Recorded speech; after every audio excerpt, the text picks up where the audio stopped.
Yeah. I'm Tony Craig. I play Jack Huey on Due South. I am Catherine Bruyere. Hey everyone, this is Ramona Milano, otherwise known as Francesca Vecchio. This is Paul Haggis, and you're listening to Due South by Southeast.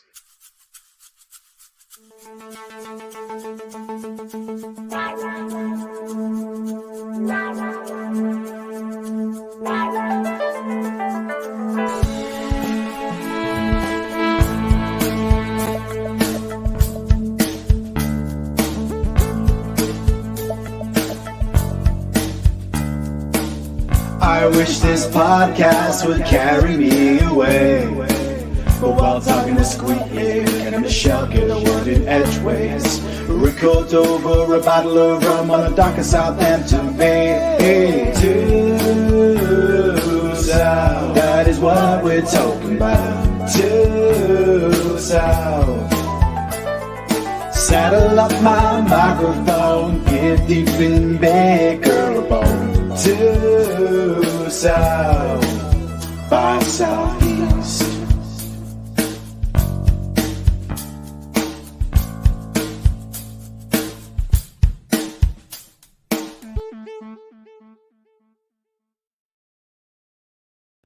Hello and welcome to Due South by Southeast, the show which gives Due South its dues one episode at a time.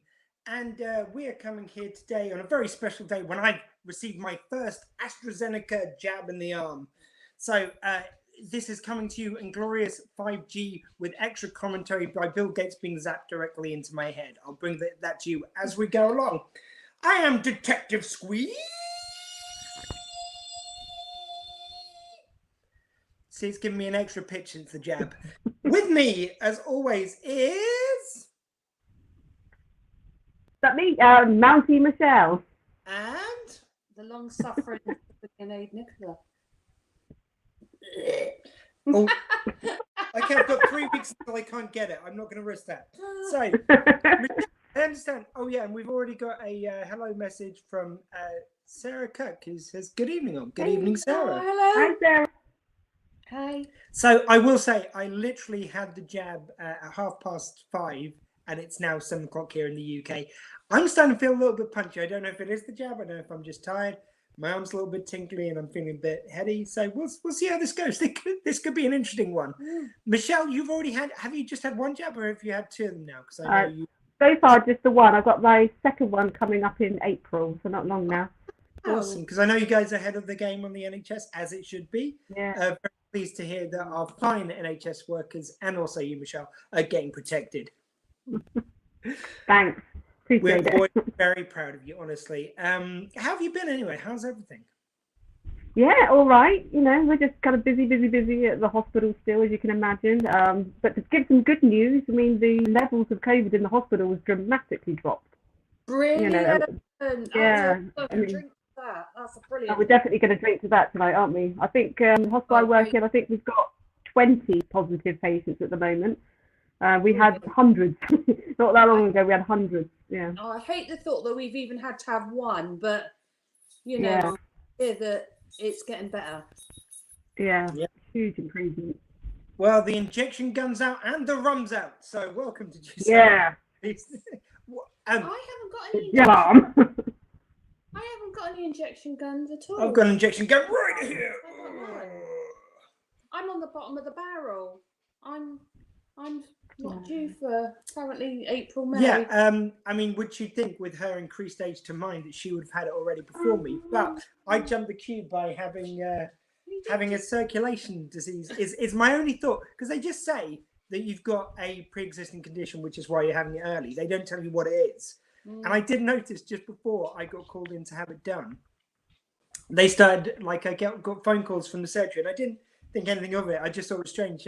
First one was like, oh yeah, because you've had high blood pressure in the past, we just want you to come in to have a blood test. I go, I haven't had anything like that for once, maybe in my early 30s. I'm now in my early 40s. That doesn't sound right. They go, oh, we just get notes saying you should come in for it. It's like, could you just check? Because I'm not really that keen to come in during COVID times and do an extra trip. I don't have to. And they call me back going, yeah, it was because you're high blood pressure and plus you're on medication. I go, yeah, the medication. Oh, that might be a confusion. Maybe it's because people with high blood pressure have the same medication I have for my circulation disorder, for Raynaud's disease. They go, oh, okay, well, you can choose not to have. I go, yeah, it won't affect me getting my medication. I think, no, that's fine. Okay, bro. A couple of days later, another call said, yeah, we'd like you to come in for a blood test. And I'm going, no, I said to your colleague the other day, I'm sorry, I don't want to come in. And suddenly I get the text a couple of days later. It might just be a coincidence, but I got the text saying I can come and get my jab. And originally I booked it for next weekend. And then I got one saying, oh, we're doing one for the local surgery. The other one was the general national one. So I went for that and got the other one cancelled. So I had it today. But just very strange. It seemed like, yeah, we want to get you off the list of people who have to have it early. We're just trying to eliminate people. It just seems coincidental the time in the middle. But maybe they just clearly don't know what's wrong with you. And they thought, let's just get him covered. Medical science. Not the only ones, are they? Yeah. Maybe they just don't know. With Nicola, they're not trying to work it out. They know she's from Dorset. It's a special disorder. My family, a lot of my family from Dorset. It's fine. I'm allowed to make these jokes. Well, yeah, clearly not. Like all those jokes I was making on St. Patrick's Day from my Irish family. Good news, stay safe. Thank you very much, Tony Moore. Yes, thank you. Sarah's added my mum's this week. Yay. We're very pleased for everyone getting it. Tony, again, I get second shot next week here in Texas. Pew, pew. Good job. You're staying safe there in Texas. Are you indicating that's how they administer it? Yeah. They shoot just you. Pew, pew, pew, pew. They shoot in the air. They shoot the vaccine into the air, and then hopefully it lands in your arm. That's how it works in Texas, as is my understanding of the Texas way. Yes. What? That's how they do it. Really? I mean, Tony, correct me if I'm wrong, but I'm pretty sure that's just accurate there. I think that sounds quite fun. I might add, maybe when I'm in work tomorrow, I'm going to take that to my boss and see if they'd be happy if we start administering injections that way. It sounds quite fun. By shooting people. Yeah, it's great. I will say that. I mean, for anyone who hasn't listened to the show recently, I now work for the NHS making phone calls. In fact, I'm team leader for people making phone calls about we're kind of collecting data on the back end and also booking people who need it and checking that people have received their letters inviting them. And so I'm used to all these kind of myths and the rumors. Every time something hits the news, obviously it hits our calls where people are concerned. It's like, oh, will AstraZeneca give me blood clots, which has been disproved, all this kind of stuff. And I was fine with it. I was kind of going, it's like, well, no, that's a load of rubbish. No, this is all safe. I appreciate why people are worried, but X, Y, and Z. Then it gets to the day of me getting the injection, and suddenly all these stories, which I know are bullshit. I know the kind of the microchip in your arm, all this is a load of rubbish, but like suddenly it goes, could be. Just this little voice. What if they're right? X going to be on your face and in your arm. And, You know what I questioned actually, and I know, I like to sort of trust that everybody said that when Boris Johnson, that's brain blank then. Yeah. Our Prime Minister, for anyone who's in the America. Sadly so. He said when he did his announcement, he did these regular announcements to give us updates, and he said, I think to clear all myths, I'm having the AstraZeneca jab tomorrow. And I went, but you could never prove that he's actually had AstraZeneca. Could you really? You're just trusting that he's saying that because, even if he had a bottle saying AstraZeneca on it, could have anything in it. So you could never. That was my question. Was how can you actually prove? It's just a trust game, I know, but that's how my brain works. I mean, I just still love the fact that it's like, oh, AstraZeneca, I want to wait for the Oxford jab, for the British jab. It's like, what, the one which was worked on from scientists from around the world. Yeah, okay, fine, whatever.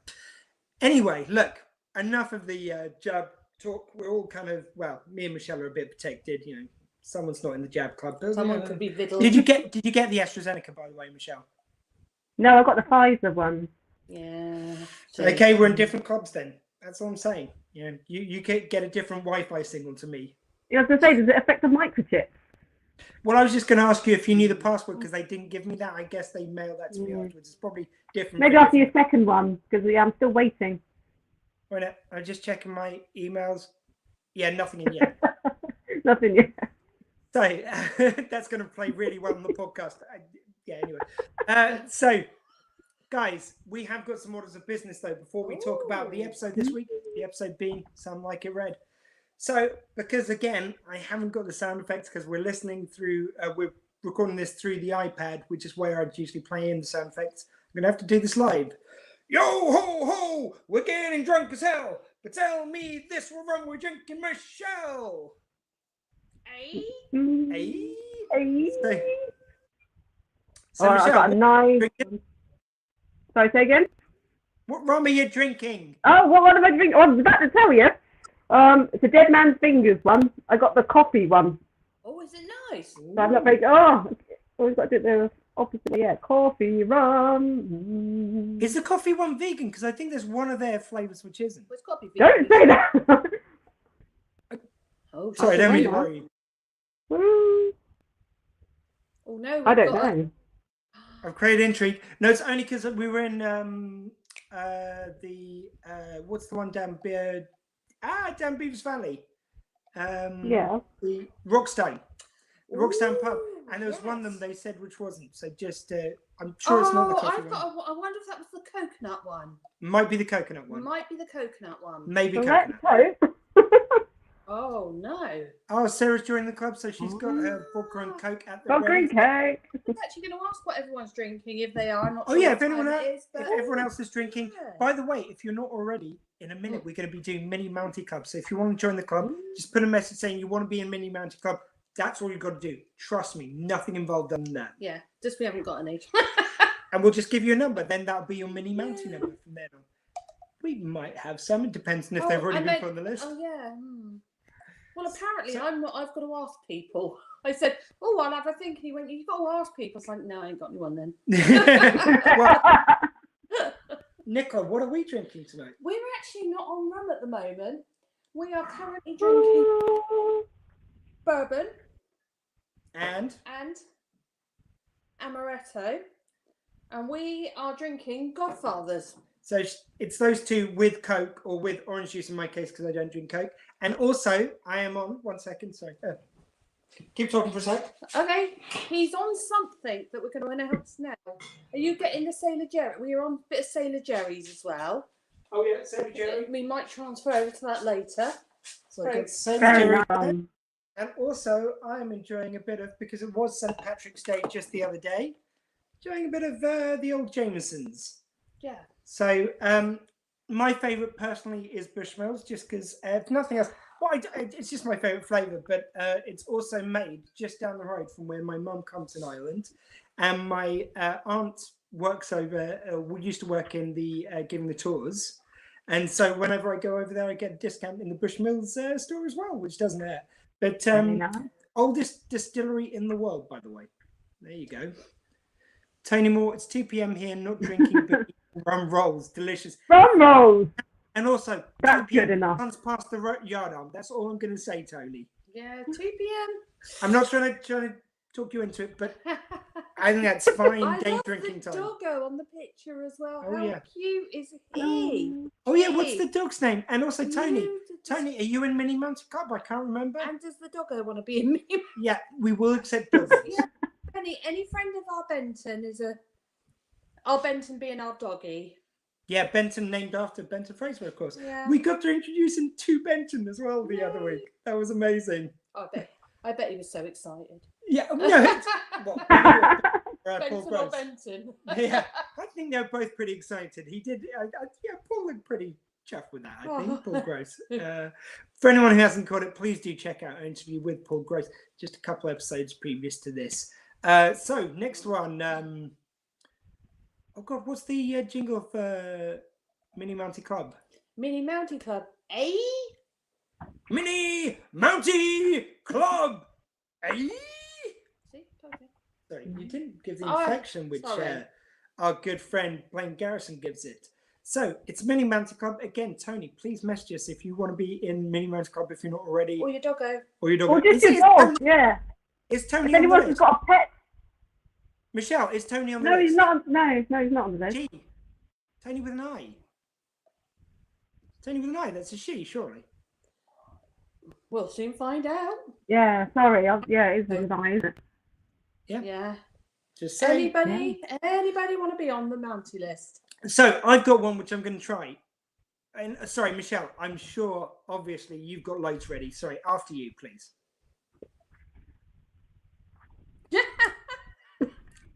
You had one drop, Michelle. I got nothing. Honestly, what have you been doing with your time all week? You're lazy and HS. Wow. Mini Mounties. No, Michelle, have we got my brother Andrew Shaw on the list? I'm asking because it's his birthday today, so whether he's on the list or not, special mini Mountie shout out to Andrew Shaw, my brother. Let's have a look. There's so many to look through now. Yeah. There are. Yeah, we only wanted to get up to 100. Look at us go. Yeah, it's a proper legend. Oh, Bandit! We are. Oh, Bandit! But Tony, are you in Mini Mountie Club? Because we want to know if we're inducting both of you or just. Can we induct both of you? Both female. We thought we knew you were female. It was Dr. Squee or Detective Squee. Michelle, she got confused. Sorry? I love that name, Bandit. What a cute doggo. Bandit, that's a cute bandit. That's a cute bandit name. I love that name. Honestly, I'm feeling a bit heady. So your brother's not on there. So Andrew Shaw. Andrew Shaw? He's a number 114. Have we got Duncan Shaw on there yet? I don't think I saw him either, actually. Right. Tony, Mini Mountie Club is a silly thing we came up with. When we were first doing this podcast, I came up with the idea that let's have this kind of, it's like, like the old TV shows. They used to have like, we've got someone's writing in to be part of the club. We're going to milk a cow. Yeah, they're like little clubhouse things. Do you know on old TV shows? We used to have it in the UK. If you wrote in, you got like your name read out and you become part of the, like if it was an old sheriff's TV show, you'd be part of the sheriff's corral or, deputy. That kind of thing. Come on, you've got to have heard of this. So basically, we came up with the idea. You have Mini Mountie Club. You write in or just message us. We read out your name and you get a number and that's it. And to begin with, our aim was to get to 100 by the time this podcast was finished. Yeah. We've shattered that quite a few episodes ago. You'll be on the list with Paul Gross is on there. Yeah. Paul Haggis is on there. Who else is on there? Catherine Bruyer is on there. It's literally just a list of Mini Mounties. You don't have to do anything. Yeah, what number was Paul again? Paul Gross? We just add your name. Paul Gross. No, he was way too high up, wasn't he? It was only a couple of episodes. It was only a couple of numbers ago. It can't be that fine. Yeah, you're saying that. I've got so many look through now. Yeah, just look at the end of the list. Oh no. No, because I think we were going to put him in and then realised he had been put in ball. Oh, okay. Oh, so he's... Oh, I got him. Number 39.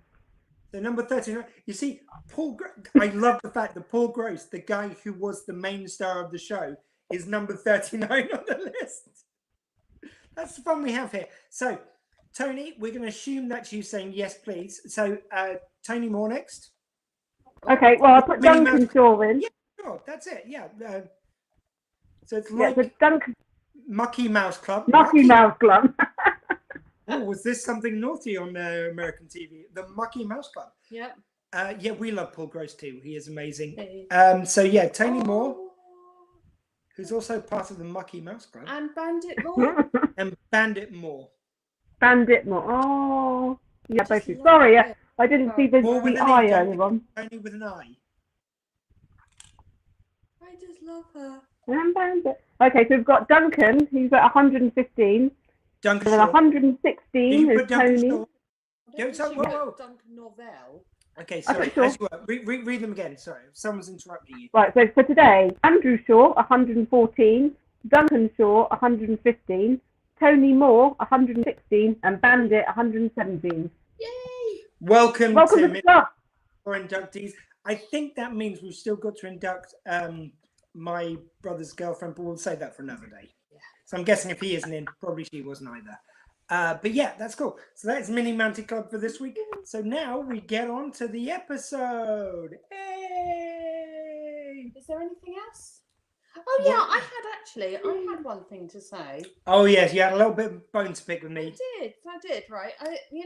When Detective Squee put the little bit up saying Mountie Michelle's been busy at work and so when I put the description up when I was advertising this, I put that Michelle's been busy at work as an NHS NHS worker, Ian's been busy, or Squee's been busy doing something else, and Nicola's been refusing to put on the nurse's outfit, which Or asking to lend one. and to borrow one. I Borrow, not. I went, anybody that's listened to this is going to realise It's true. that I probably aren't going to be refusing any requests. No, she'd be wearing it, and she'd be making me wear one too. That's the truth of it.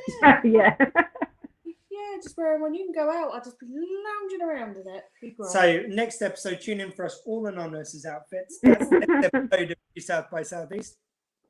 But Michelle, I know you will of course have at the ready all the details of this episode from Yes. IMDb. Oh yes, Mish. Has that ever happened? Get to work now. Come on, get on it. I can't get it up because I can't. I'll find it. Oh, that's why I've said after a few times. I'm using my phone. I've got nothing else here to do it with. I'd have to leave you, and you wouldn't want that, would you? Yeah. What was it? It sounds like it read. Have you got it? Yeah. We'll have it now. By the way, if anyone's watching in the meantime, please do subscribe to our YouTube channel, which is the Dr. Squee Show YouTube. So just look up the Dr. Squee Show on YouTube, and we kind of share a YouTube presence. So we're trying to get up to 100 because then I can rename it, because at the moment it's kind of a very nondescript letters and numbers, random kind of generated channel. You have to get up to 100 before you can put a specific thing on. So I use our sister show to host all the interviews and all the episodes of Due South by Southeast. Michelle, though, where could they find the show? Oh, so many places. Twitter @DueSouthBSE. Yeah, and where else could they good. find the same handle? And Instagram, same handle.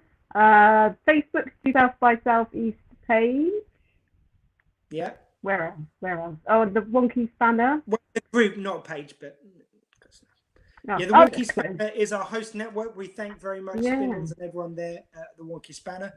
And Michelle, they could also email us. What's the email address? They can email us at duesouthbse@gmail.com. Cool. And if they Almost professional. if they want to watch us on Twitch, Are we on Twitch? No. yes, I use the Dr. Squee Show. Page, Are we? .tv/Dr. Squee. So you've got to memorize that, and the in fact, could you memorize the YouTube channel's random collection of letters and numbers for next week, please? We'll see. You know, all this 5G, it should come easy now, shouldn't it? Yeah, it should. You should be able to just tune in. So you can catch us anywhere. So Nicola, what's this Some Like It Red all about? Well, Frasier goes undercover as a woman at a girls' school after Ray's ex-girlfriend comes to him for help. Ray, meanwhile, worries that he has turned his ex into a nun. Although, actually, I don't think she came to him for help, though, did she? They sort of I was thinking that. And then he sort of went to her and offered his help, didn't he? Yeah. So, And who's this written and directed by? Oh, okay. We didn't go on that bit. So it's directed by Gilbert M. Shilton, and it's written by, I had it, Paul Haggis there. Well, Paul Haggis is the creator. He Creator, always gets sorry. it. Written by Luciano Camici and Elizabeth Camici, I apologise if I've pronounced that incorrectly. So Mr. and Mrs. Kamishi have worked on this one. I apologise if it's not pronounced Very correctly. Very, very fun kind of romp of an episode. Got a lot of Due South kind of classic elements. It's an interesting one because we'll get into it as we go along, but I kind of found myself wondering how this kind of matches up to the speed of the time.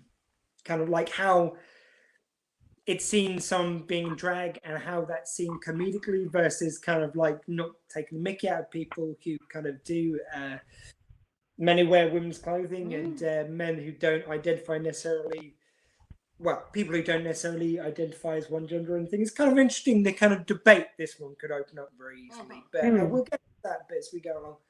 Michelle, have you got the notes there? I'm always ready with my notes at least. Right, so at the beginning of the episode. Sorry, I went off on a little thing then. I got lost.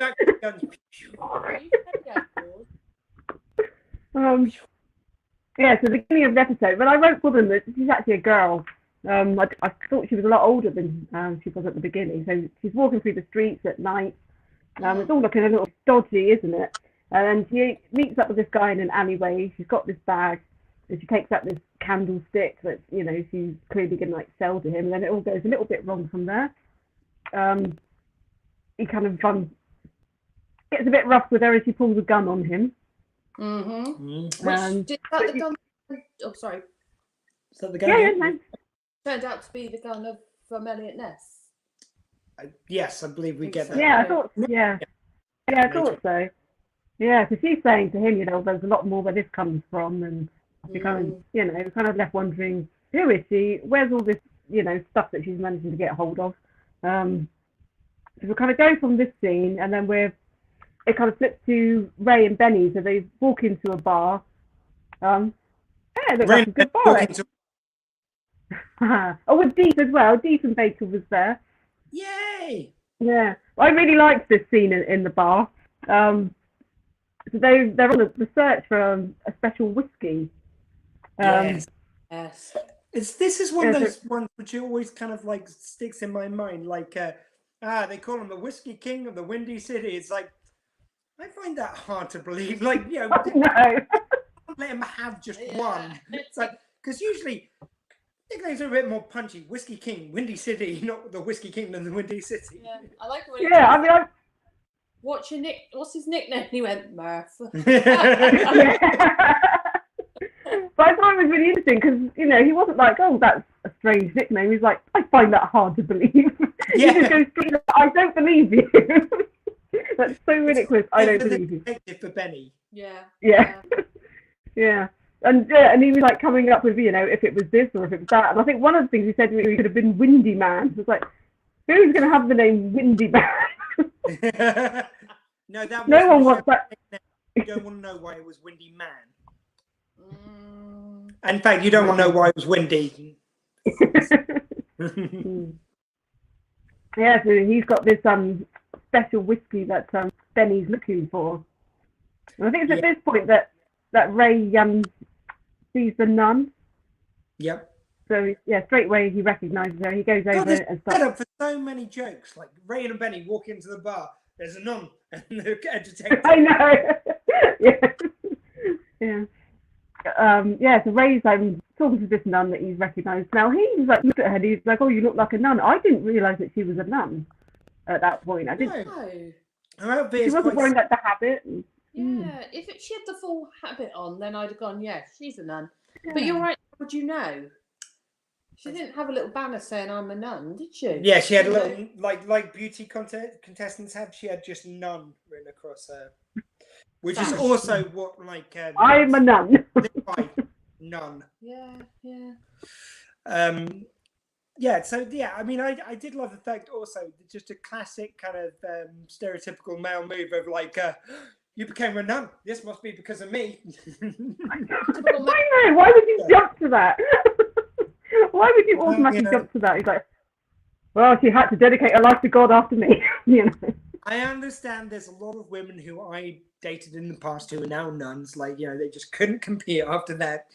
That's maybe me. You traumatized them.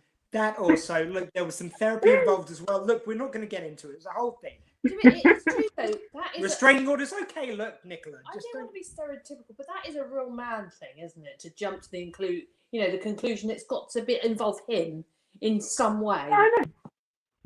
Men. Yeah. That's all right. You'll chicken kicking and you'll become a woman. Yeah, and I look forward to it. So do I. I'm going to spend a lot of time in the showers. Anyway. Yeah. So Ray finds out that she's in this bar. If you're an example of women, quiet is not the thing that I will be. Yeah, so he finds out that she's looking for a girl, and obviously, Ray wants to help. And he's quite consistent. Look for a girl. Yeah. That sounded dodgy. Yeah, he's being quite consistent, he wants to help her. And this guy kind of gets the wrong end of the stick and thinks he's hassling her. And then there's Yeah. a fight kind of ensues like between Ray and this guy in the bar. But again, a And- classic Ray moment. Like all he had to do was like, "Oh no, we're friends. We're I wasn't hassling it." But Zeus goes, "Yeah, you want to back off, buddy?" Like he doesn't do anything to diffuse the The situation. thing is, this guy also knew she was a nun. Yeah.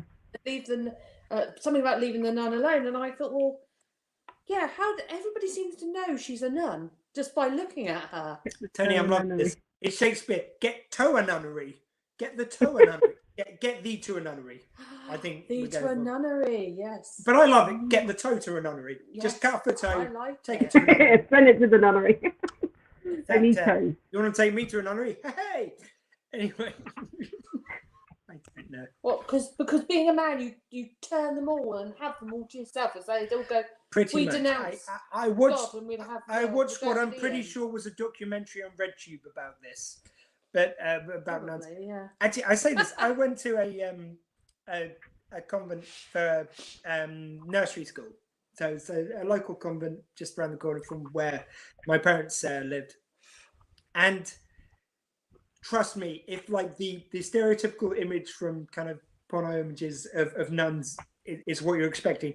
Oh, not the truth. Like you've got like 90-year-old women. Like there was someone who was there who was called Sister Mary Lucy. And she was absolutely lovely. Like, yeah, I'm not going to make any disparaging comments. She was like, but she looked like she was 100 then. And she lived like another 30. She only died, relatively speaking, about 10 years ago. So fairly recently. And they just all look so old. I don't know how they didn't die while I was still at the car. I'm glad they didn't. Don't get me wrong. I love them. They're really lovely, sweet ladies. And, you know, for any problems I might have with organized religion, they were wonderful. But, yeah, they just all look so old. But that's like with anything. It's the same as what you just mentioned with RootTube.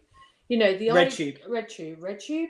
RootTube's another one. Sorry, probably. I always think of Pornhub rather than Yeah. yeah. Pornhub's a bit mainstream. I like mine more artisan and RedTube. So if we take either, you know, the idea of lesbians still, you know. Talk more.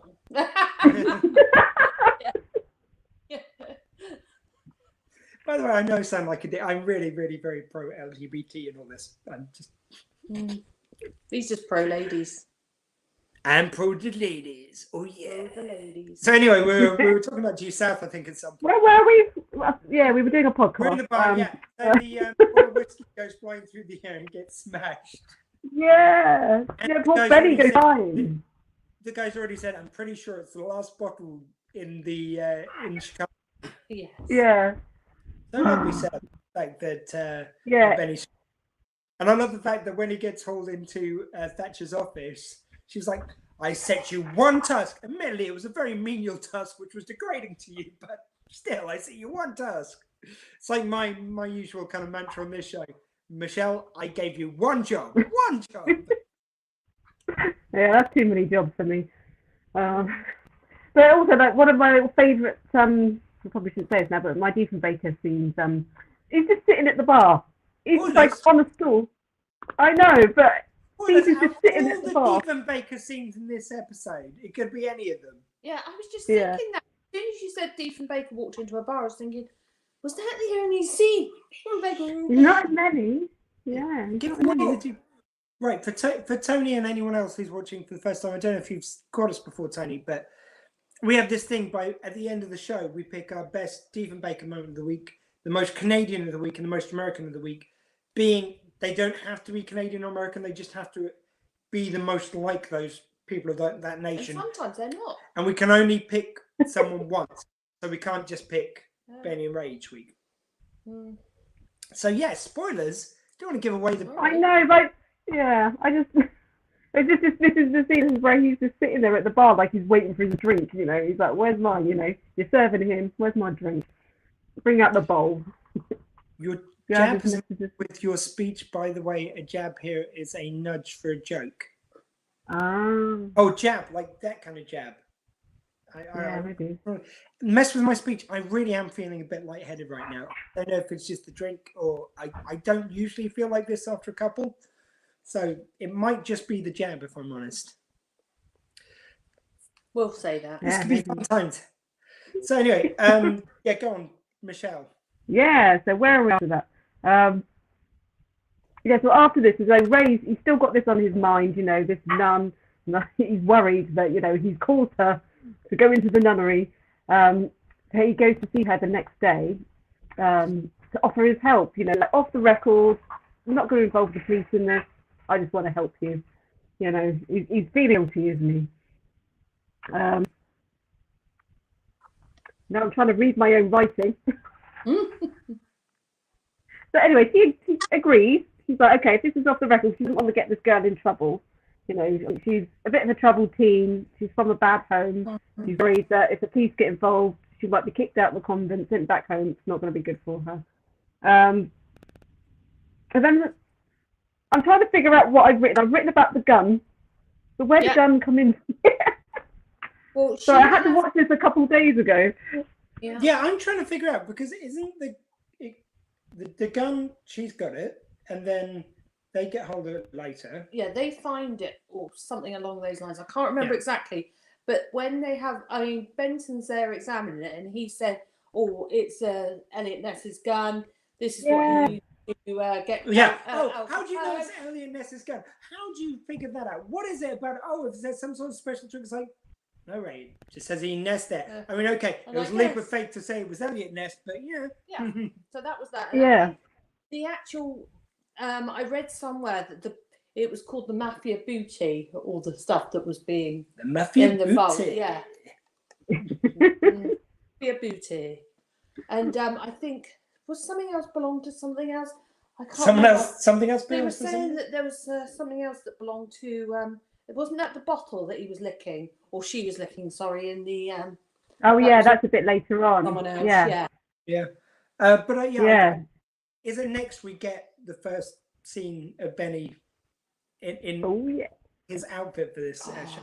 Now we were just joking about this because Nicola, I've seen it before. Nicola hadn't, so she was like, "Is that a man?" I go, "No, of course that's a gorgeous woman." Like just messing about.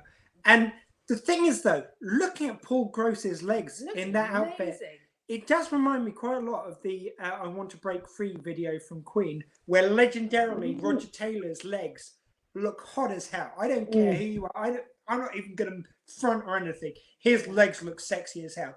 They look like sexy female legs in that video. There's no getting around it. There are so many men who kind of had to question their sexuality after watching that video for the first time. And I give you here, Paul Gross's legs look damn fine in a pair of tights in this. Oh, he looked amazing. He looked brilliant. You could just tell that he was just very tall. And there are very tall women out there, but his walk still was giving part of it. It's hilarious. There was a scene later on, especially. Brilliant. And the only thing I would say is, look, if I didn't know what Paul Gross looked like, I wouldn't necessarily know that that was a man in drag. However, if you know him, there is no way anyone didn't know exactly, wouldn't recognize him. That was the only thing which I felt was a bit of a leap of faith there. Sarah Kirk, Paul Gross makes a very attractive. Very true. It's very true. I'd say though, it's got a very recognizable face though. And great figure as well. Amazing figure. The only thing I thought was missing from this episode is, have you ever watched Frasier, Michelle? Yeah.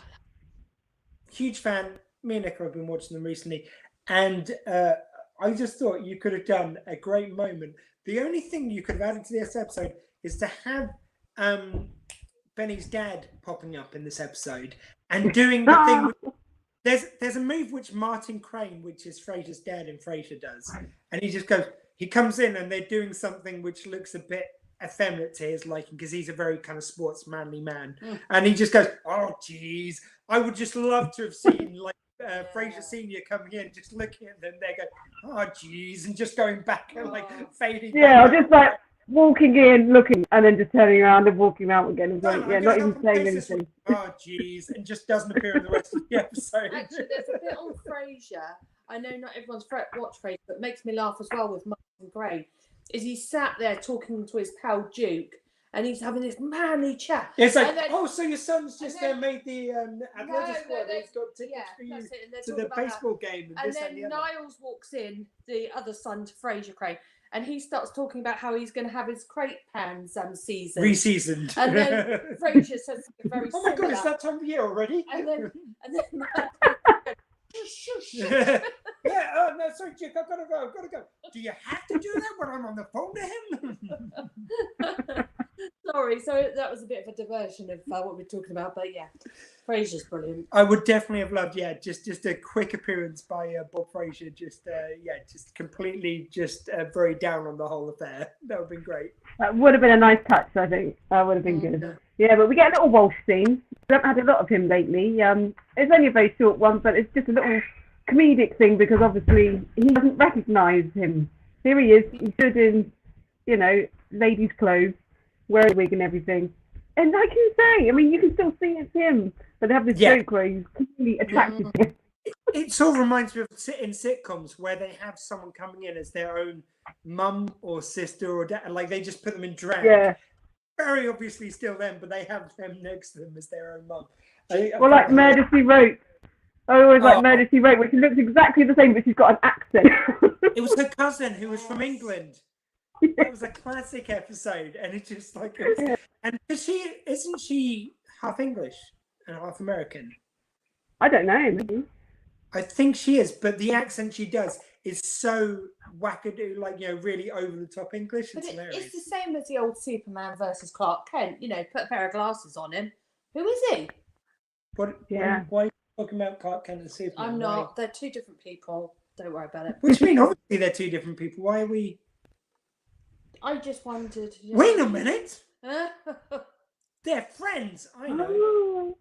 See? Hello. Someone's coming in. Mario. Say hello, Mario. Say hello. You're on camera. Oh, he's super cute. So, what did you think of this episode, Mario? Oh, where are you going? You're pushing my arm up. Too many Diefenbaker moments. Being shy. One's one too many. You know what that got me as well? If we're moving on to the next bit, the bit where Miss Frasier is walking down the hallway with the nun. I can't remember her name. Yeah, and he gives the worst, most manly walk. It's obviously Jennifer. She also turns around, you've got a tag still on your wig. And what got me, right, was where he kind of pulled it. And I thought, that wig did not move. That was my fault in my head. Sorry. Well, that's some damn fine wig clips. Yeah. That wig did not move. If I'd have done that, I'd have had a wonky wig. You would have had a wonky wig, I would would have you? had a wig on the wall. Yeah. Angela Lansbury was born in the UK. Okay. Yeah, so I think she spent most of her time meow kitty. Yeah, I thought so. Yeah, so I think she spent most of her time in America, but she's come over to the UK periodically. But I love it when they even get kind of English actors to do really bad American accents, or English accents, sorry. So in the early days of Frasier, which we were mentioning before, Jane Leeves does a really over-the-top Manchester accent, and she is English, and she puts on a bad English accent. Yeah. It's hilarious. And the bit that gets me is because we call sausages, but for an example, what they kept doing was she would go, bangers, I'm cooking bangers, and they'd be like, we call them sausages, and we'd be here going, yeah, we call them sausages. Yeah, and she goes, too. oh, I've got my bumper shoot for umbrella. Like, never been used over here in so many. There was another one as well where she goes like, oh, I'm just going to knock him up. It's like, well, that means something very different over here. What does it mean over here? We've got that phrase over here. That makes me laugh. When they've written it, they've obviously gone, to make it very English. They've come up with all these things that we allegedly say we don't. Julie, he really is. Paul Gross is as beautiful as a woman. We totally agree with that. Absolutely. So next he goes into the classroom and he's got what I like to think of the hello moment. Is Mario's bum about to appear on the camera? No, he sat down. I mean, it might in a minute. Because anyway, so he goes in the classroom and they're sculpting clay heads, and she's doing her own face, and he starts sculpting. It just reminded me of the Hello video where you've got that blind girl who's sculpting. Yeah, the blind girl. Yeah. I love he turned around and it was Lionel Richie, and it changed from her to Lionel. And then Paul Gross like, hello, is it me? That would have That would have made the episode if he'd started singing that. Yeah. And you've got the most stereotypical mean girls in the class. I just Oh, love it. They're so. Absolutely. Due South is so good at playing on stereotypes. It kind of like Paul Haggis, when we interviewed him, he made mention of this, that, you know, it's about like playing into that stereotype, then subverting it, and then playing into it even more. And he just does that beautifully. So these girls are very stereotypical mean girls, but then you've got this young girl who does kind of ring true to that experience of when you're at school and you get bullied, and it's really well done. Yeah. Have you got any notes on this?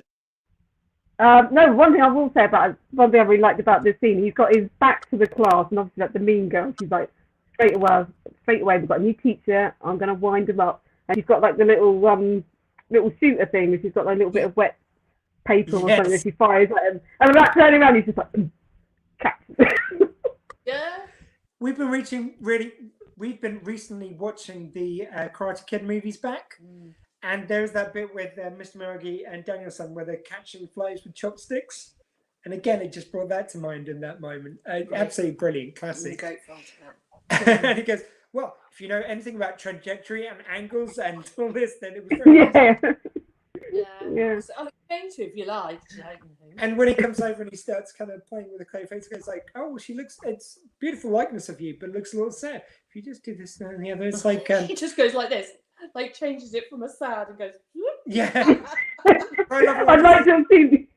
There's another one of these classic lines which always stuck with me is, takes form less muscles to smile than frown. Save your energy, you'll leave it for the childbearing years. It is true. It is true. What advice, isn't it, Mish? We know. Yeah. You don't. I haven't got the energy to frown anymore. I haven't been able to frown for years. I thought you just smiled so much because you were blonde and it made up for it. Yeah, whatever, Trev. He thinks he's funny. I haven't frowned since my teens. Obviously, it won't be funny when we turn this off. What did I put after that? Oh. Oh yes, and so he teaches this class, actually gets on quite well with them. And then he's walking through the convent and he bumps into Ray. Ray's kind of come to, well, I could say see how things are going. It's partly to see if the nun has spoken about him. He's like questioning him about this nun. You know, she's mentioned me. She said anything about me. And I think that's where he's, Ray kind of finds out that, he's worried that he's ruined her life. So Ray comes in to check on the nuns. I see. Check on the nuns, yeah. And he finds out that they kind of dated. By the way, quick nun joke. Sorry, it's just great fun. Okay. If you've got any kids in the room, just cover those quickly. You've got a nun who's kind of retired to her chambers, and she's just about to slip into the bath. And she takes her habit off and everything, about to get in the bath, start naked. Suddenly there's a knock on the door. And she goes, "Oh, I'm naked in here. Please do not come in. I am but a blind man." She goes, "Oh, okay, come on in." So the guy comes into the house and goes, "Nice tits, love. Where do you want the blinds?"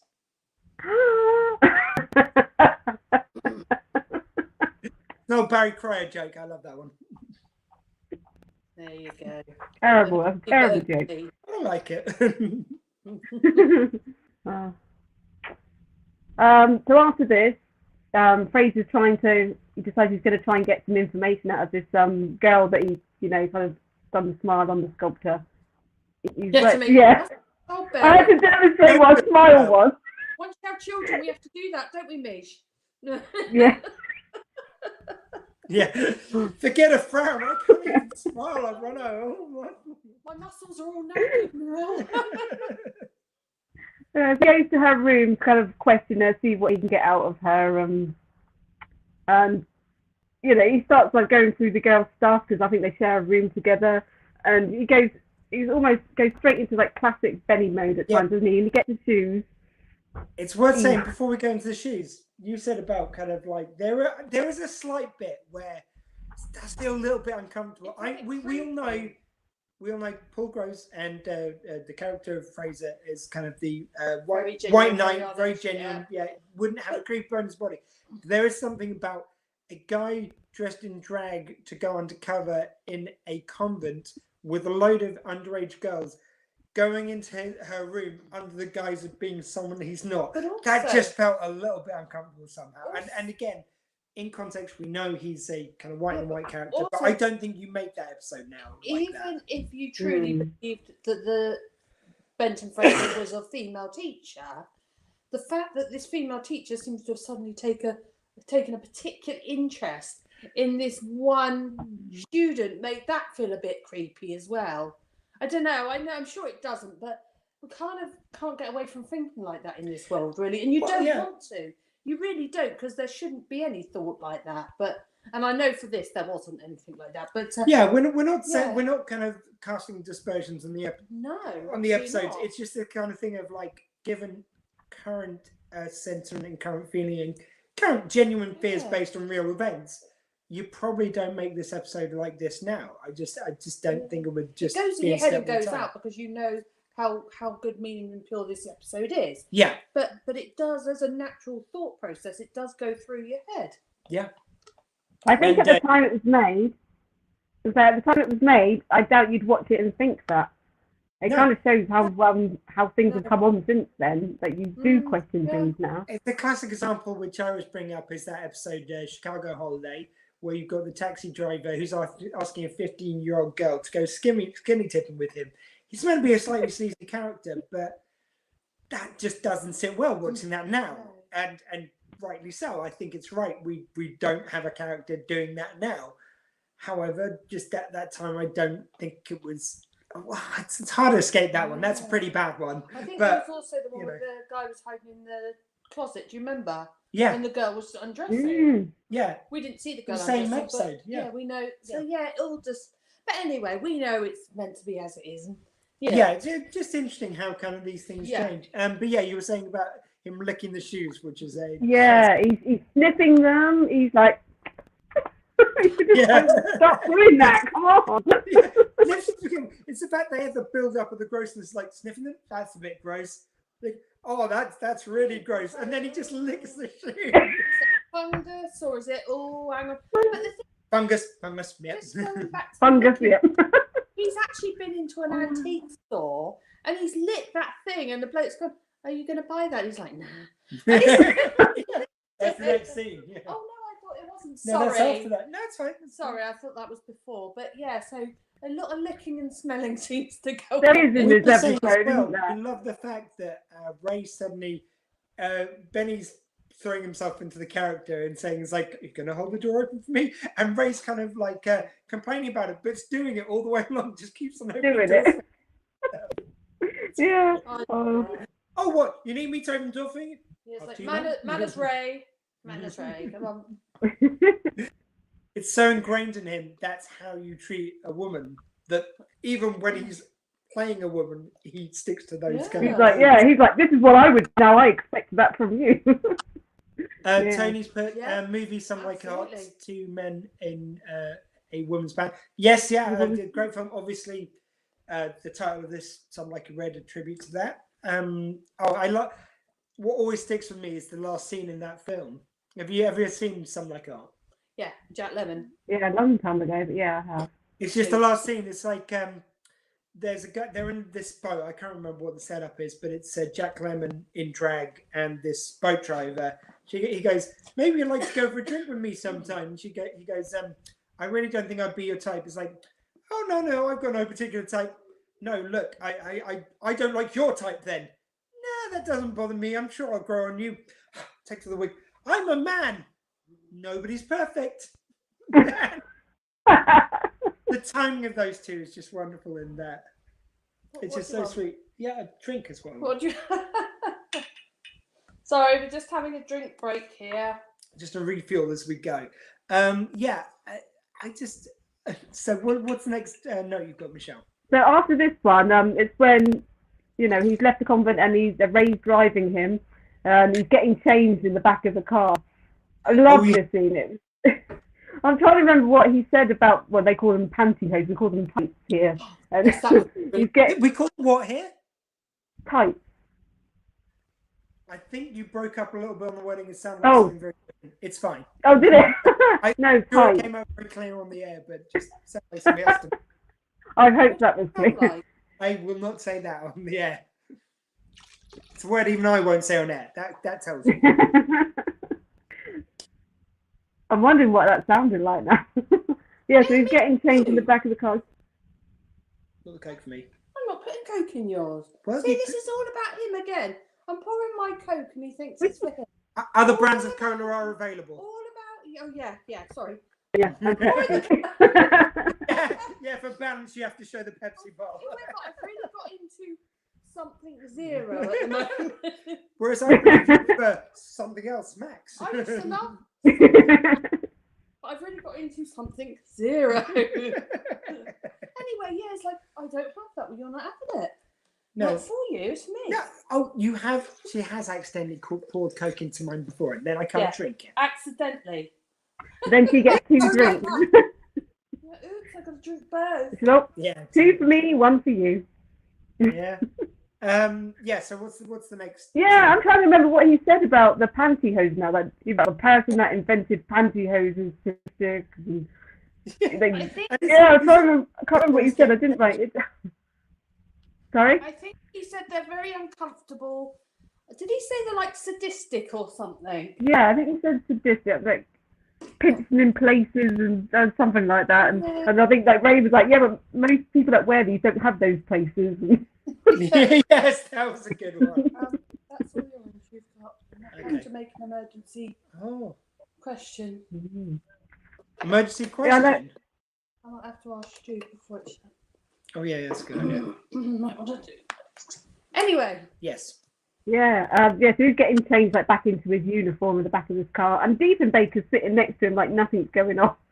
Yeah. He's just sitting there quite happily, nothing is going on here.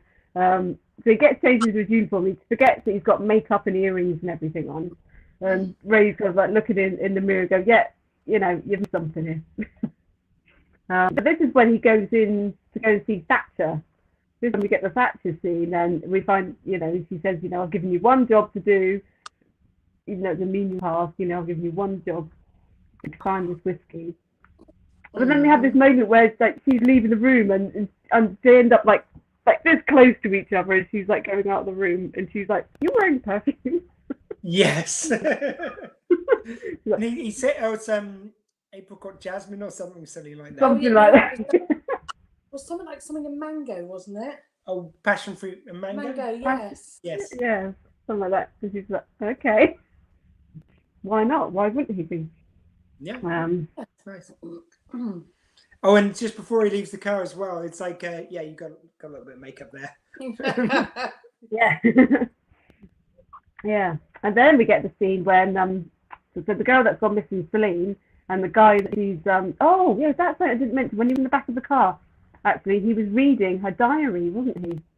He was this kind of almost Mills and Boon style diary entries. Well, they had this previous wonderful moment with the other girl where she's like, oh no, I don't think you should take the diary. And he just puts it, he pretended to be she, puts it down and goes, well, you know, she goes, well, you're not just going to take it. It's like, well, I can respect your view just because I don't agree with it. However, we want her to be safe, and her safety is most paramount.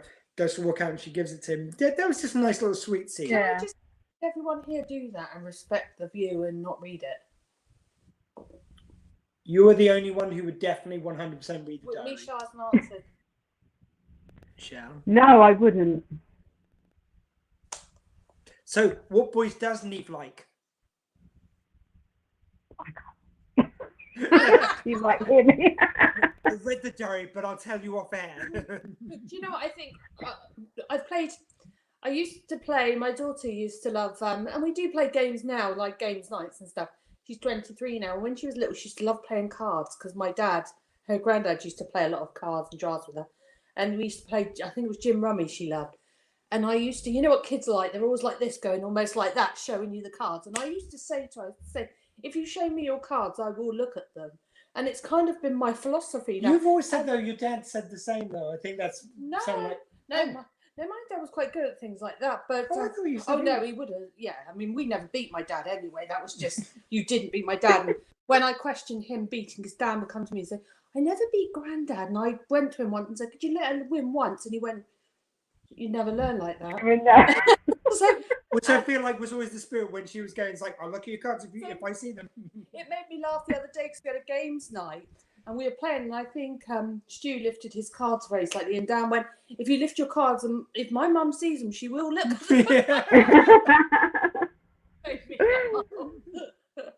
So there's my philosophy. If you play with me, do not show me what hand you got. The amount of times we'll say stuff in front of Nicola, like, better hide them, or Nicola will have those, and she goes, "Hey!" Yeah, okay, fair. Yeah. No, that's fair. It's like when I had Easter eggs at the top. Oh shit! Yeah, we don't talk about. Oh Easter no, eggs. we do talk about this. One year, there's some Easter eggs I bought for Stuart and Amy, which are. And Dan. Was there one for Dan as well? There might have been. Anyway, let's say I bought eggs for all three of the kids, put them up on top of this unit, and one day Nicola goes like, "Oh, look, can I borrow one of the eggs and just buy another one, replace it?" And I go, "Well, no. A, I bought those for the kids, and B, Easter's over. You'll never find them this day." "Oh no, I can find them. I've seen them online. No, it's fine." I go, "Well, to be honest with you, I bought them for the kids. I'd rather just give them to the kids. So I'd rather you didn't." She goes, "Oh." I'd eaten them. There was an empty box out there. She hadn't told me she'd eaten them. I must admit, I've got a bit of a sense of humor about it now. I did not at the time. I'm like, why did you ask when you knew you'd already taken them? It was like a naughty school kid. It really was. I'm not good. So basically, they hide presents really well. Christmas gifts really well. I am a nightmare. Oh, Nicola. I do. I'm sorry. I got an issue. I will say, Yeah, you sound like we might have to get moving on this because I am starting to feel a bit. Okay. For anyone just tuning in, I had my COVID jab just a couple hours ago, and I'm starting to feel a little bit wee. Nothing too bad. But Nothing with the amount of drinks we've had. Honestly, I know what I'm like after this many drinks. It's not usually quite this punchy, and my arm isn't usually tingly like this. Okay, crack on. Right, so they figure out from this diary that she's probably run off with a guy. They didn't know who. Which is clearly she's fallen for someone. They've run off together. But then we get the scene where we see her in an antique store with him. So he's the guy. I think he was the caretaker at the convent, Todd. And they're trying to sell stuff to this antique dealer. So this is more mob stuff. The flask that you've mentioned that he licks later on.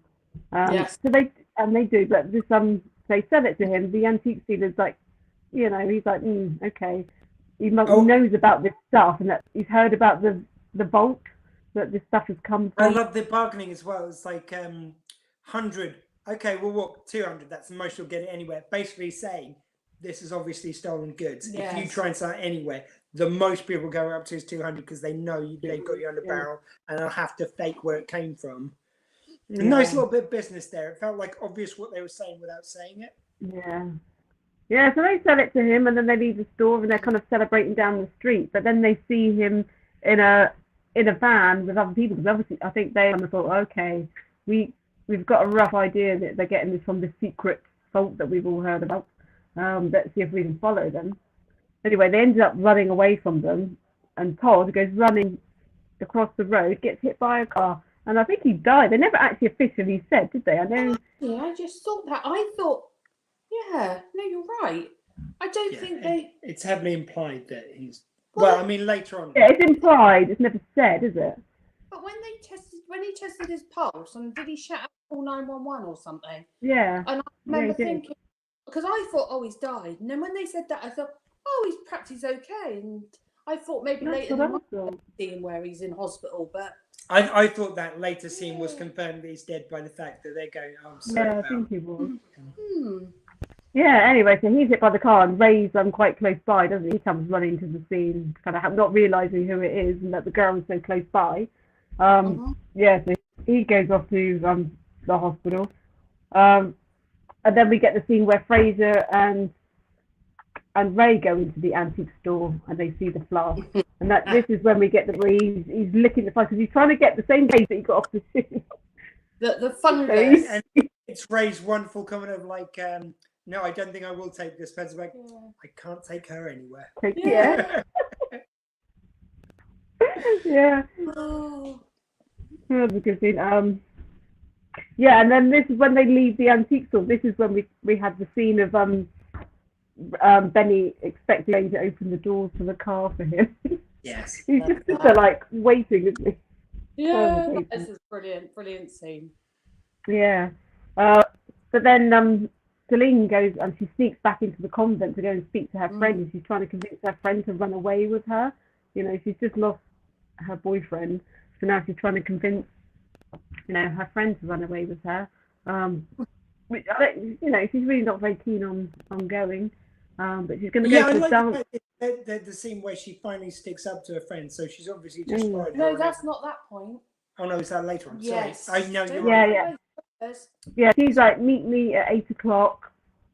You know, and you know, we'll have all the riches in the world. She's come to save her, isn't she? We're going to have money and all this, because she knows where all this other treasure is. So she agrees to kind of meet her, but she's going to go to the dance beforehand, which is just the best scene in the episode.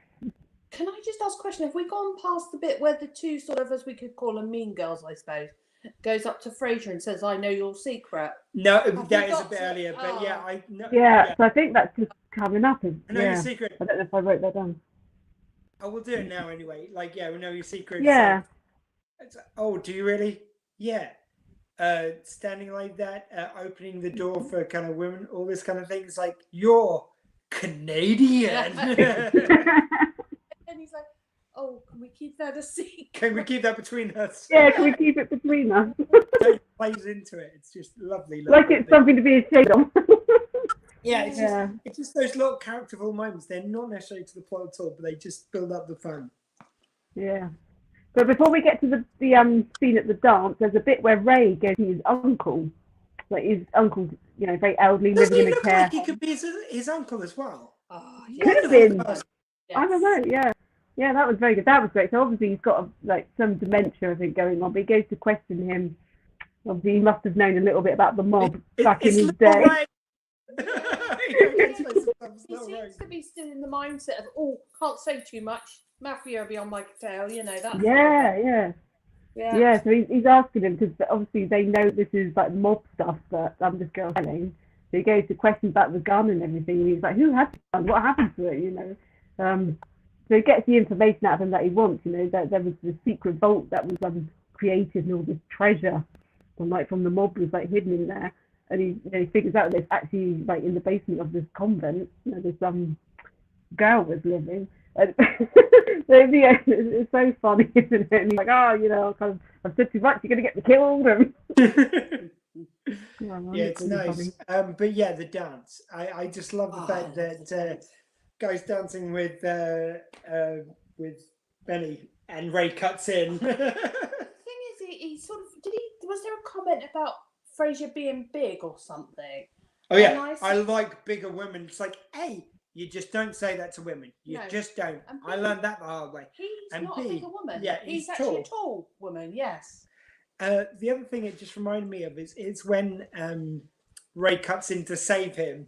It reminds me of once I was in a gay club, and back in the day in Southampton, before clubs were allowed to open later, there was only one club which had a special late license, and it was the Edge, which is this gay club in Southampton. And so, after we've gone to the other bars, we just go down there for a couple more drinks, and just everyone, as long as you were chilled, no one had a problem. And we went in there. It was me and my mate Steve, which you'll know, Michelle and Nicola does. And we went in there, and we go up to the bar, and he's going off to order some drinks, and these gay guys start swarming around my mate Steve, like, and just they're all interested in him. And one of the guys goes up to me and goes, "Oh, yeah, mate, could you introduce us?" I go, "Oh, no, sorry. Look, I hope this doesn't offend us being here, but we're actually straight." "Oh, yeah, no, just introduce me. Yeah, he's straight." I go, "No, he's got a wife and kids." Like, "God, look, introduce me. I'll buy you both a drink." I go, "So this is my friend Steve." I got so drunk that night, I sold them out to any man going. And then at some point, Steve just grabs me after he's getting sworn by this guy, pulls me on the dance floor, going, right, you're coming for a dance with me. I can imagine you like trying to get free drinks, just parading him round. Like, this is my friend Steve. Yeah. Can I introduce you for a drink? Oh, no, this is my friend. You want to know his name? It'll cost you. Oh. Yeah. My best bit of the dance is where Ray cuts in. That's what you said. No, but the Ray cuts in, but the dance they do. Oh, yeah. Yeah. Oh, almost very Pulp Fiction. Yeah, it was style. very Pulp Fiction. Great dance set. Everyone else around them is having a normal dance, and they're doing. Oh, They couldn't have stood out anymore, could they? It was No. so funny. That was good. That was brilliant. It was brilliant. Yeah, really great comedic scene there. Yeah, and so after this, obviously the girl kind of realizes the time. It gets to 8 o'clock, and she's like, "Okay, I've got to go and meet Celine. We're going to run away together now." So she goes down to close to where this vault is, but the not antique stealers. I think they're a bit dodgy as that, aren't they? But so they've already followed Celine down there, and they've practically kidnapped her by this point, haven't they? They're trying to get the information out of her. You know, where is this actual vault with all this treasure in?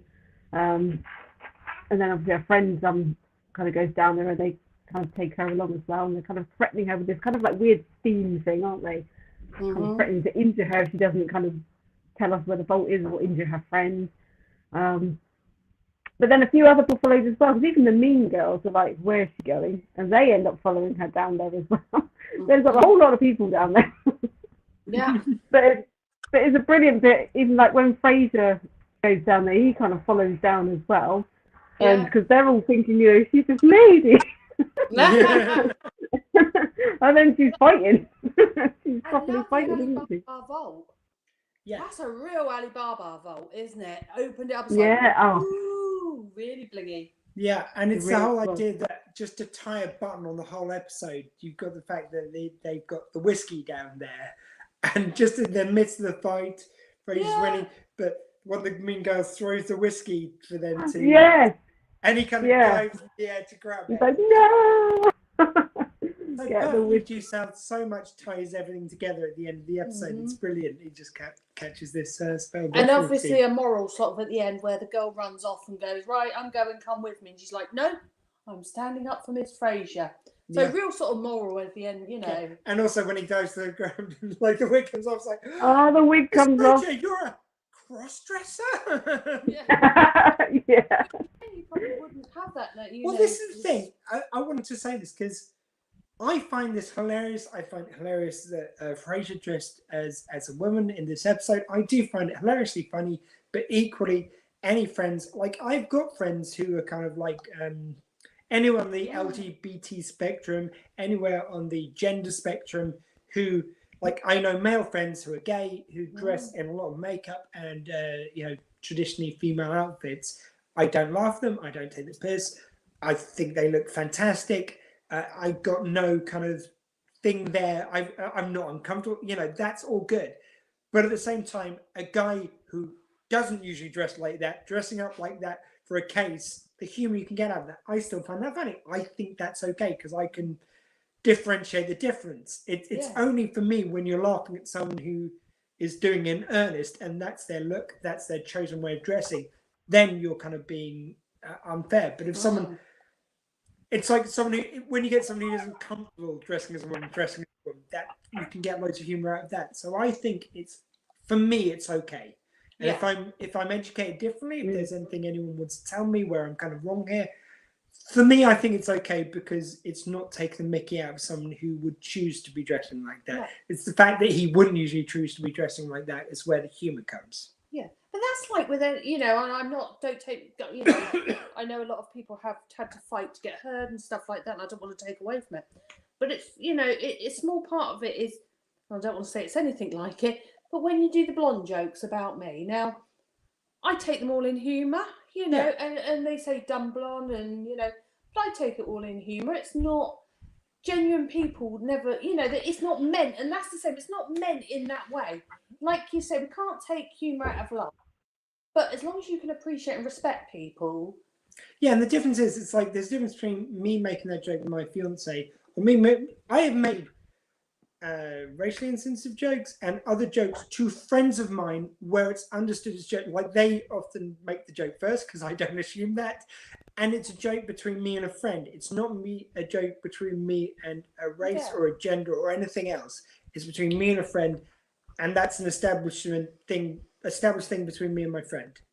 I would never make these jokes generally against someone I don't know or someone who would be made uncomfortable because you don't feel like that. And again, the joke always has to come first from the person who chooses that that's something they're comfortable joking with.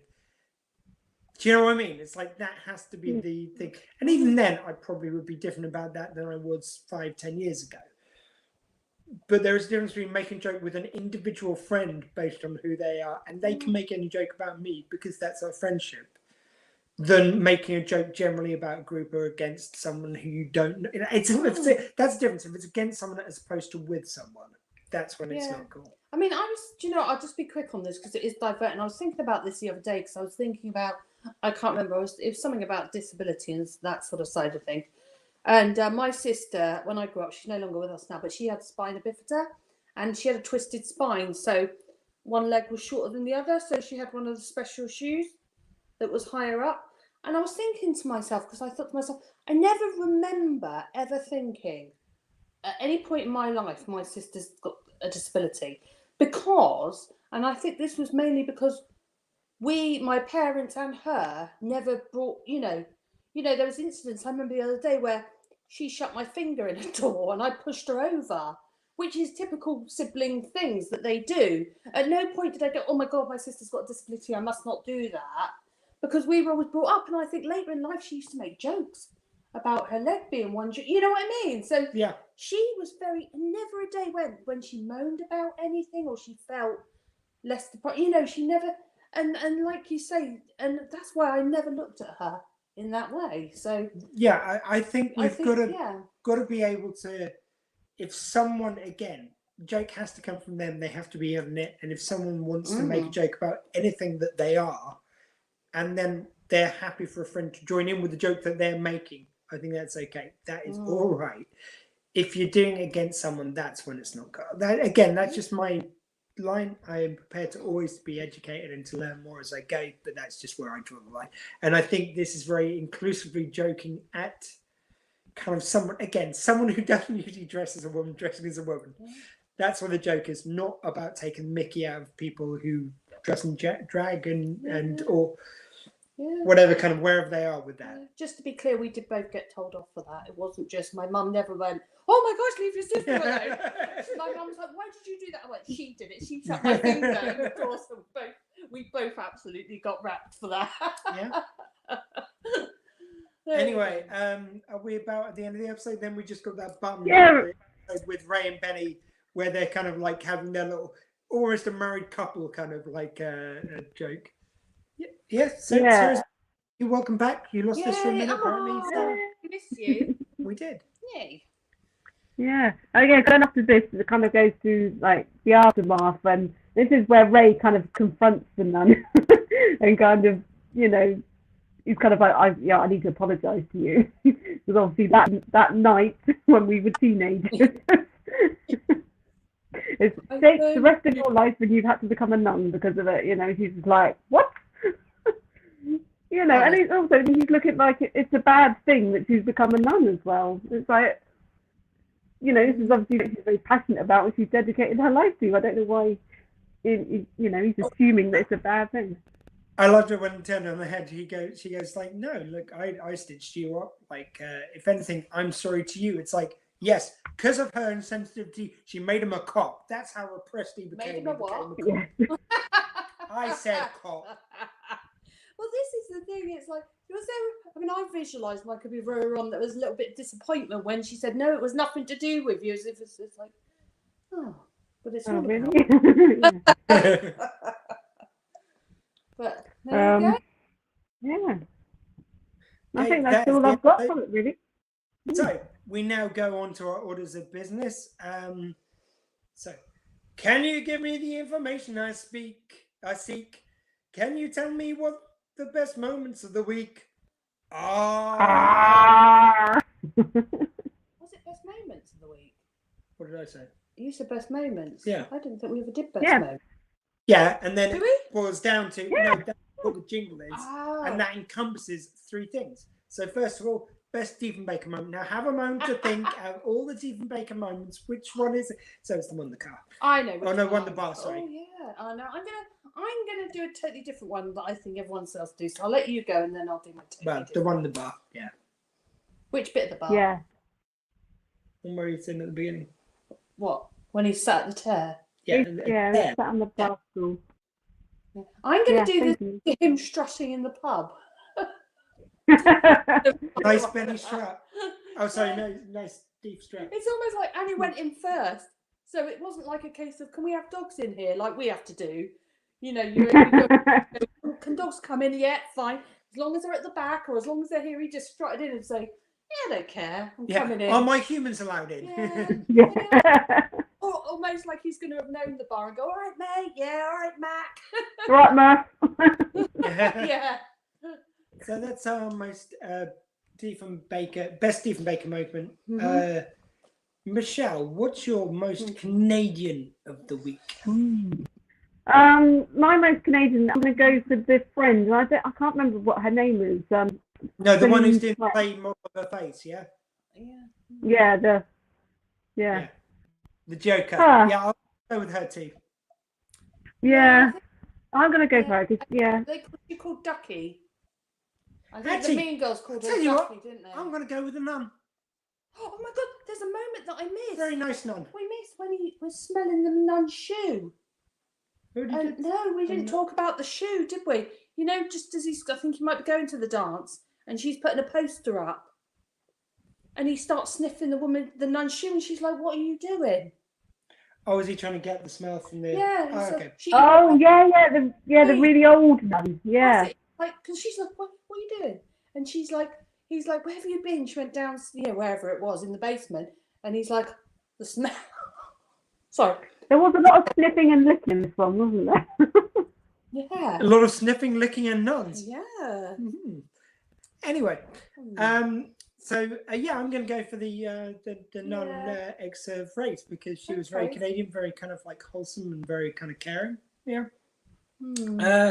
So who are you going with? I went with Ducky, the friend. Okay, yeah. So we went with Ducky / the nun. And the most American of the week. You first, Nicola? I'm going with the uncle. Why? Oh, Mafia. American Mafia guy. I'm going to go with the Mean Girls because, that is Americana. If nothing else, the film Mean Girls has become a modern classic of American cinema. So those Mean Girls, I think, were that archetype. Okay, Michelle? yeah, I was definitely going to go with Ray's uncle as well. He was so kind of Chicago mob scene kind of character, wasn't he? Yeah. I'd like to see more of him. Part of me felt, I mean, I know he was part of it, but I was wondering if it was going to come up where he just he believed he was part of all that. Do you know what I mean? But clearly it wasn't, but I like to think he was. Yeah. Okay, so that's all our orders of business for the week. Tony, that's Canadian sniffing, licking, and nuns. Sniffing, licking, and nuns. Should we call that this week's show? Sniffing, licking, and nuns. That's the unofficial title. We always know the episode title, but in brackets, sniffing, licking, and nuns. Yeah. # sniffing, licking, and nun. # Poomage. Yes, Poomage from the previous episode. If you haven't listened to last episode, please do check it out. That's and you'll understand what Poomage is. # Poomage. Oh, we're going to have so many things written on a t-shirt. It'll be like, when you leave school and everyone writes on it, we're just going to... # sniffing, licking, and nuns. # Poomage. So, I'm just going to check if there's any more messages. Anyone else want to say anything before we go? No more messages, no more emails. Okay, just checking my 5G. So. Oh, I thought you meant on here. I was saying, does anyone want to say? Yeah, we know. So, from Me, civilian aid Nicola, long suffering. And from Mountie Michelle. And from me, Detective Squee. That's due South by Southeast for this week. And guys, until we next meet up, say if the viewers and listeners wanted to keep their compasses pointed a certain direction until next time we meet, what direction would they keep it pointed in, people? Due. So, am I supposed to be saying something? You did the first Southeast. video, so Due south. By Southeast. that gets more painful every time. You think it would get easier. You see what?